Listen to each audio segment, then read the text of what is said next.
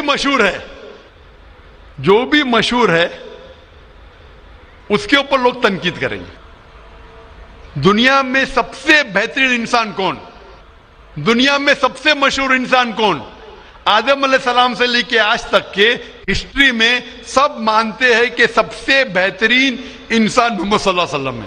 نہ ہی مسلمان, غیر مسلمان بھی کہتے ہیں. اگر آپ کتاب پڑھیں گے مائیکل ایچ ہارٹ کی 100 most influential people in history, 100 سب سے زیادہ انفلوئنشیل دنیا میں, نمبر 1 پہ وہ کہتے ہیں محمد صلی اللہ علیہ وسلم. آپ جانتے ہیں سب سے زیادہ کتابیں اگر کوئی انسان کے خلاف لکھی گئی ہے وہی محمد صلی اللہ علیہ وسلم. محمد صلی اللہ علیہ وسلم جیسے نیک آدمی, اچھے آدمی کے بارے میں لوگ نے سینکڑوں ہزاروں کتاب لکھی ہے. تو میں تو ناچیز ہوں, میں تو مقابلے میں ہوں ہی نہ ان کے. اور لوگ خلاف کب لکھتے, مثال کے طور پر محمد صلی اللہ علیہ وسلم جب پیغام پہنچا ہے اپنا, تو اس وقت کئی لوگ تھے جن کے ذاتی زندگی پہ فوراً اثر ہونے لگا. ذاتی زندگی پہ اثر ہونے لگا. کچھ لوگ کی زندگی سدھر گئی, ان لوگ تو ماشاءاللہ ایمان لے کے آئے. کچھ لوگ کا جو کر رہے تھے ان کا نقصان ہونے لگا. جو لوگ قرآن کی بات نہیں مان رہے تھے ان کا نقصان ہونے لگا. تو جو لوگ کا نقصان ہونے لگا وہ لوگ خلاف بات کرنے لگے. تو آپ دیکھیں گے جو بھی مشہور انسان ہیں, میں نہیں کہتا ہوں میں مشہور ہوں, میں تو بات کرنا بھی نہیں جانتا تھا, بچپن سے ہکلاتا تھا. بات کرتے کرتے اللہ کے راہ میں دعوت دینے کی وجہ سے اللہ تعالیٰ نے اس مقام پہ پہنچایا. نہ میں اپنے آپ کو عالم کہتا ہوں, میں تو طالب علم کہتا ہوں اپنے آپ کو.